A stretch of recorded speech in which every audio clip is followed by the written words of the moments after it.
चालाक बाघ और लालची लोमड़ी। एक बार एक घने जंगल में एक बाघ था। वो बहुत भूखा और शिकार करने की हालत में नहीं था।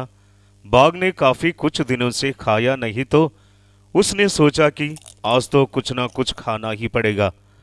अपनी गुहा से बाहर निकला शिकार करने के लिए, जो वो जंगल में ढूंढ रहा था। जब उसे अचानक एक पेड़ के नीचे सोती हुई गाय नजर आई। बाघ ने सोचा, यह अच्छा मौका है। गाय को पकड़ने के लिए धीरे से चोरी चुप्पे भाग गाय की ओर गया। पास पहुंचते ही गाय ने बाघ की परछाई देख ली और तुरंत वहां से अपने गायों की झुंड के पास भाग गई। जब बाघ उन गायों के पास गया कि देखा कि बहुत सारे साथ में थे, बाघ अकेला था और फिर से बाघ शिकार पर निकला। पास में एक हिरन को देखकर उसका पीछा करने लगा। बहुत कोशिश की, पर हिरन इतना तेजी से भाग रही थी कि बाघ उसे नहीं पकड़ पाया। थक के अंत में बाघ हार मान ली। बाघ को बुरा लगा कि पूरा दिन में एक छोटा सा हिरन भी नहीं पकड़ पाया।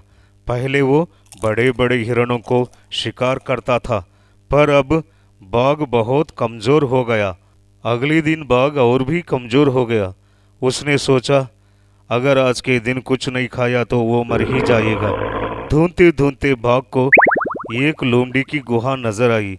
जब अंदर गया तो वहाँ लोमड़ी नहीं थी। बाघ ने सोचा, अब जब तक लोमड़ी वापस नहीं आती वो उसी गुहा में छुप के बैठेगा। थोड़ी देर बाद दूर से बाघ को लोमड़ी की आवाज सुनाई दी। बाघ लोमड़ी को मारने के लिए तैयार हो रहा था, परंतु जब लोमड़ी वहां पर आई तो उसने बाघ के पैरों के निशान देख लिया। उसको तो अब पूरा यकीन नहीं था कि अब बाघ अभी भी अंदर ही है या चला गया। क्या कोई अंदर है? आज के लिए मुझे यहाँ रहना है। मैं इस जंगल में नई नई आई हूँ। अगर कोई अंदर है तो बताइए, नहीं तो मैं चली जाऊंगी। बाघ ने सोचा, अगर वो जवाब देगा तो शायद लोमड़ी अंदर आ जाती, नहीं तो वहां से चली जाएगी। हाँ, इधर मैं हूँ, तुम भी यहाँ रह सकते हो, आ जाइए। बाघ की आवाज सुनकर अब लोमड़ी को पता चला गया कि अब वो अंदर ही है और वो तुरंत वहां से भागने लगी।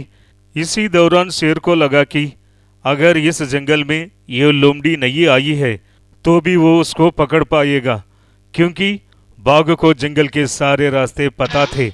बाघ गुहा से बाहर निकला। अगर देखा कि लोमड़ी वहां से भाग रही थी, उसे समझ में आया कि लोमड़ी ने उस पर चाल चली। बाघ सोचा, अगर मैं इसको नहीं पकड़ा तो मेरे पास खाने के लिए कुछ नहीं रहेगा। भूखा रहकर और भी कमजोर हो जाऊंगा। बहुत मुश्किल से बाघ लोमड़ी के पीछे भागने लगा, परंतु वो बहुत दुर्बल था।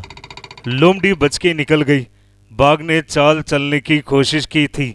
उसने चतुराई दिखाना चाहा, परंतु लोमड़ी की चालाकी ने उसे परा दिया।